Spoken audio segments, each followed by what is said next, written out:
going on, YouTube Nation? This is Dark Dividend. If you guys are new to my YouTube channel, make sure you subscribe and hit the notification bell so you don't miss future videos. So I wanted to post a quick video. I start my semester today. It's actually Sunday night, and they didn't post my class yet, but I really want to discuss this since I have some free time, and I finished my recertification test, and I have to do a skills test for ACLS, but these are two REITs that are in the danger zone. And these are two REITs that I own. There's some red flags. I'm going to hold on to them, and I will not sell them like I did AT&T. That is a promise, and that's a guarantee. I feel pretty confident in this, but I need to go over these two. There are some red flags that are popping up, and people are getting a little nervous. And there was recent news about a certain REIT that that has some issues. So I'll go over that. I'll go over the one that's starting to show some red flags, and I'll explain to you what I plan on doing. So let's check these REITs out right now. The first REIT I want to discuss is Invesco Mortgage Capital. IVR is the symbol.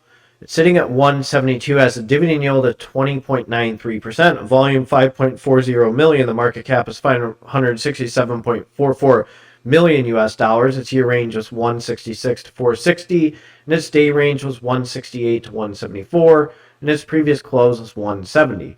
So let's go over their revenue and their dividend history real quick, and I'll explain to you what some red flags that are popping up is going on. So obviously you see the huge dip that happened.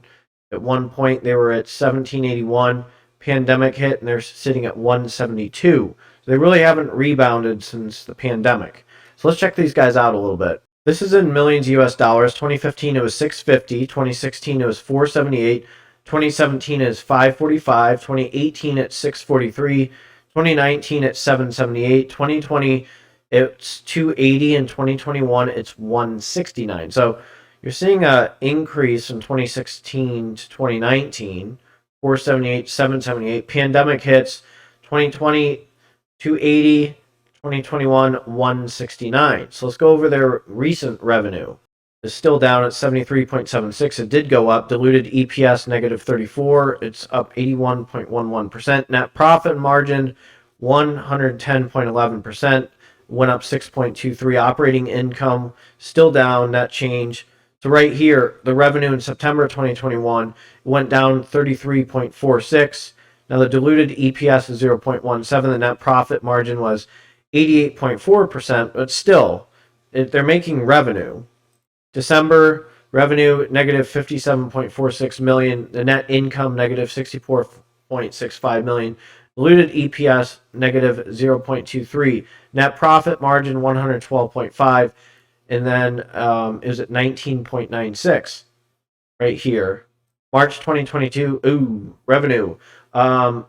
It's down 6,591.49%. Net income 2,362.72%. Diluted EPS negative 0.72. Net profit margin, it was 102.33%.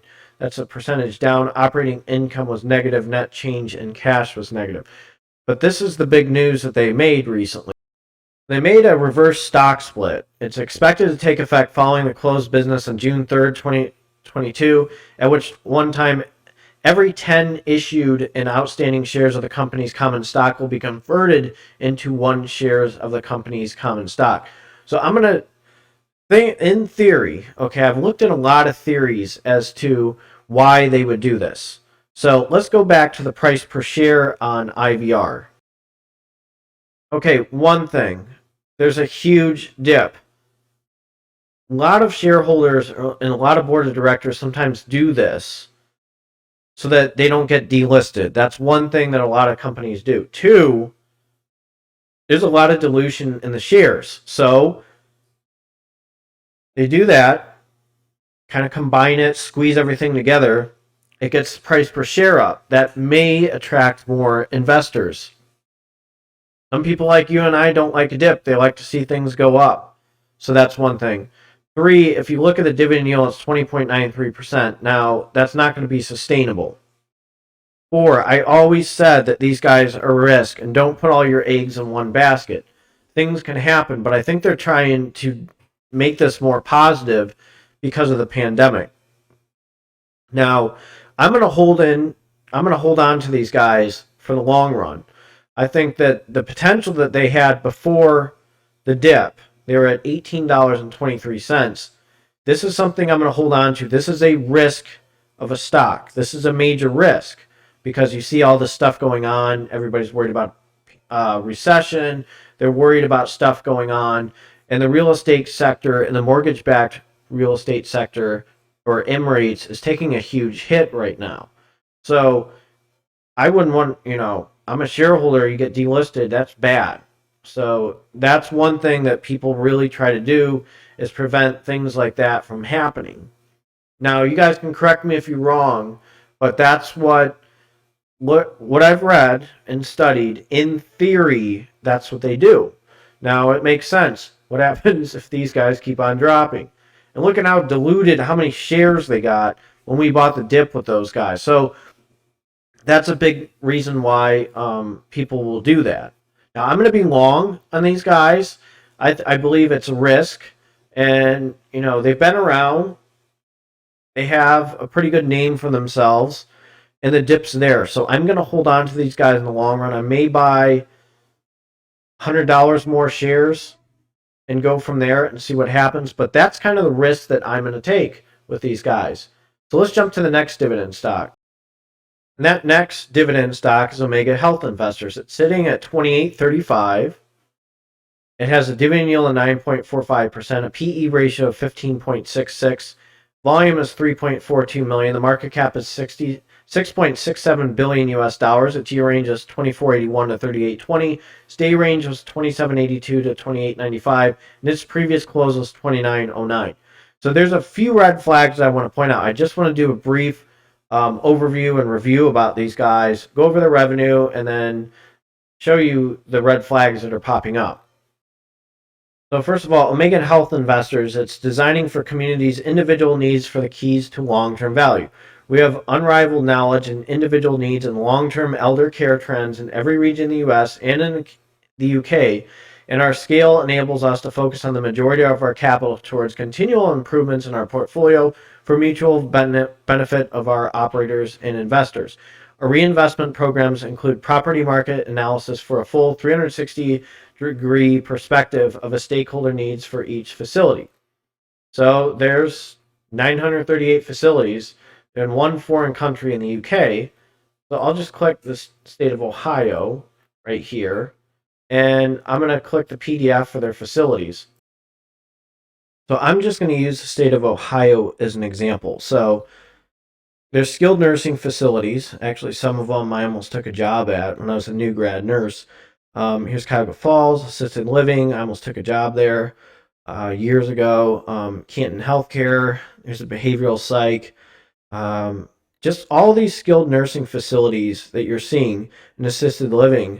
I almost took a job here as well in Twinsburg. But anyways, so here's the thing. People are getting sicker. And during the time of the pandemic, beds weren't being filled as much. And that was a problem because people were scared to go inside skilled nursing facilities because people are getting sick, and, it's kind of a cesspool for the bug. So now people are starting to get the wake-up call that, oh, I should be at a skilled nursing facility. I got a stroke. I keep on falling at home. My amputation, I get an amputation. Now, all these people are, remember, this is a big thing with these, with OHI, with people with comorbidities on the rise: diabetes, hypertension, strokes, heart attacks. I mean, it's an epidemic now. And, diabetes, amputations, they need to go to skilled rehab or assisted living for a little bit, be on antibiotics. People get strokes. They have to be at a skilled nursing facility or an acute care facility. It's mostly recommended, and that way they can get assessed by speech language pathologists to make sure their swallowing's still good and all that. And intense rehab. I mean, people that get strokes sometimes need intense rehab. There's also, like I was saying, with the amputations, I'm just thinking off the bat, people that have a heart attack and ejection fractions down, they need to be sometimes at skilled rehab to get stronger, where some of the facilities have cardiopulmonary rehab over there. that there's just a correlation with people that are really sick going to rehab facilities, and there's such a demand for that now because people are getting sicker. But let's go over their revenue and their dividend history.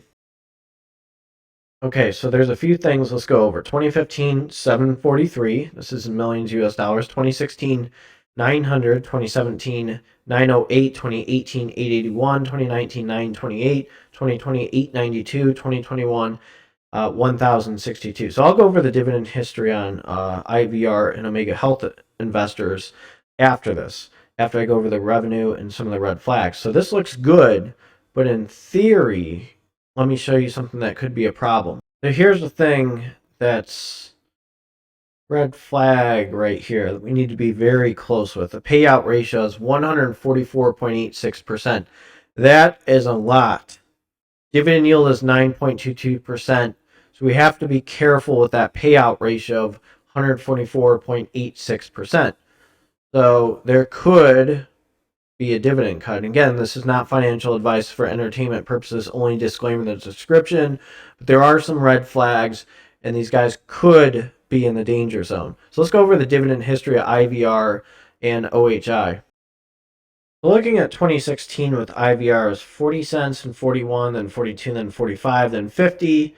Pandemic hit, they went down from 2 cents to 5 cents to 8 cents to 9 cents. Haven't really improved that much. They're sitting at 172.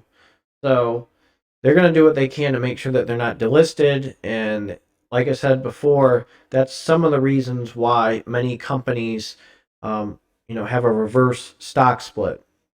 So let's jump to the next dividend stock, OHI, and their dividend history. So let's just start with 2016. It was 60 cents, then 61, then 62, then 63, then 64, then 65, then 66. It was a little stagnant. Then 2022, it jumped up to 67 cents. And it's sitting at 28.35 with a dividend yield of 9.26% and a PE ratio of 15.16. So you're seeing something that could be a problem. The dividend growth is very slow. You haven't seen that many hikes. And that's a little bit of a red flag. Now, I'm going to hold on to these guys and be long on them, but you just got to be really careful. That's a high payout ratio, huge payout ratio. So that should be, you should just be careful with that. If my dividends on M1 Finance start paying for it, that's great. IVR, maybe I'll throw $100 or more. But like I said, that's a risky one. OHI is a risky one. It's not as risky as IVR, but it's a risky one. So I wanted to point that out to you guys. So if you're new to this channel, make sure you subscribe and hit the notification bell so you don't miss future videos. This is Stark Dividend. You guys have a good one.